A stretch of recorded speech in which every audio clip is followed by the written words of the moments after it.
പാലക്കാട് ഒറ്റപ്പാലത്ത് UDF സ്ഥാനാർത്ഥിത്വം ഉറപ്പിച്ച PK ശശിയുടെ റോഡ് ഷോ നാളെയാണ്. പത്തിരിപ്പാലയിൽ നിന്ന് ആരംഭിച്ച് ഒറ്റപ്പാലം ടൗൺ വരെ റോഡ് ഷോ നടത്തും. PK ശശിയുടെ സ്ഥാനാർത്ഥിത്വം ഇന്ന് പ്രഖ്യാപിച്ചേക്കും. ഷാരിഖ് നവാസ് വിവരങ്ങളുമായി ചേരുന്നു. ഷാരിഖ്, അപ്പോൾ സ്ഥാനാർത്ഥിത്വത്തിൽ ഉറച്ച് പ്രചരണവുമായി അതിശക്തമായ ഇലക്ഷൻ മോഡിലേക്ക് PK ശശി മാറിക്കഴിഞ്ഞു അല്ലേ?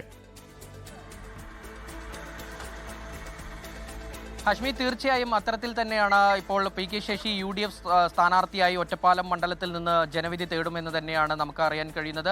അല്പസമയത്തിനകം ഡെമോക്രാറ്റിക് മാർക്സിസ്റ്റ് ഫെഡറേഷൻ, അതായത് PK ശശി പുതിയതായി രൂപീകരിച്ച ഒരു പാർട്ടി അല്പസമയത്തിനകം PK ശശിയുടെ സ്ഥാനാർത്ഥിത്വം പ്രഖ്യാപിക്കും. ഇതിനെ തുടർന്ന് നാളെയാണ് ഒറ്റപ്പാലം മണ്ഡലത്തിൽ റോഡ് ഷോ സംഘടിപ്പിച്ചിരിക്കുന്നത്. നാളെ 3:30 മണിക്ക് ഒറ്റപ്പാലം പത്തിരിപ്പാലയിൽ നിന്ന് പത്തിരിപ്പാല ജംഗ്ഷനിൽ നിന്ന് ആരംഭിച്ച് ഒറ്റപ്പാലം ടൗൺ വരെ PK ശശിയുടെ റോഡ് ഷോ, UDF സ്ഥാനാർത്ഥി PK ശശിയുടെ റോഡ് ഷോ ഒറ്റപ്പാലത്ത് നടക്കും. അപ്പോൾ അല്പസമയങ്ങൾക്കകം PK ശശിയുടെ സ്ഥാനാർത്ഥിത്വം ഡെമോക്രാറ്റിക് മാർക്സിസ്റ്റ് ഫെഡറേഷൻ കൂട്ടായ്മയെ ഭാരവാഹികൾ പ്രഖ്യാപിക്കുമെന്ന് തന്നെയാണ് അറിയാൻ കഴിയുന്നത്. അതായത് അദ്ദേഹം UDF സ്വതന്ത്രനായിട്ടായിരിക്കും മത്സരിക്കുക ഒറ്റപ്പാലം മണ്ഡലത്തിൽ നിന്ന്.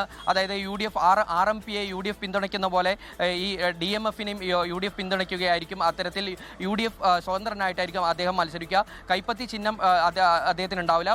മറ്റു ഈ പാർട്ടിയുടെ ഡെമോക്രാറ്റിക് മാർക്സിസ്റ്റ് ഫെഡറേഷന്റെ ചിഹ്നമായിരിക്കും, ആ ചിഹ്നത്തിലായിരിക്കും PK ശശി മത്സരിക്കുക എന്നുള്ള വിവരങ്ങളാണ് നമുക്ക് ലഭിക്കുന്നത്. UDF സ്ഥാനാർത്ഥിയായിട്ട് അദ്ദേഹം മത്സരിക്കും. ഇന്ന് രാവിലെ ഒറ്റപ്പാലം മണ്ഡലത്തിലെ ശ്രീകൃഷ്ണപുരത്ത് UDF കൺവെൻഷനിൽ അദ്ദേഹം പങ്കെടുത്തിരുന്നു. അദ്ദേഹം UDF കൺവെൻഷനിൽ പങ്കെടുക്കുകയും UDF ജില്ലാ നേതാക്കളുമായി ചർച്ചകളൊക്കെ നടത്തി പൂർത്തീകരിച്ചു. ഇത്തരത്തിൽ തിരഞ്ഞെടുപ്പ് പ്രചാരണ പ്രവർത്തനങ്ങൾക്കുള്ള ഏകോപനം ഉൾപ്പെടെയുള്ള കാര്യങ്ങൾ നടന്നു കഴിഞ്ഞു. അപ്പോൾ വലിയ ജനപങ്കാളിത്തം കൊണ്ട് നാളെ UDFന്റെ റോഡ് ഷോ PK ശശിയുടെ നേതൃത്വത്തിൽ നടക്കുമെന്ന് തന്നെയാണ് ആഷ്മി ലഭിക്കുന്ന വിവരങ്ങൾ.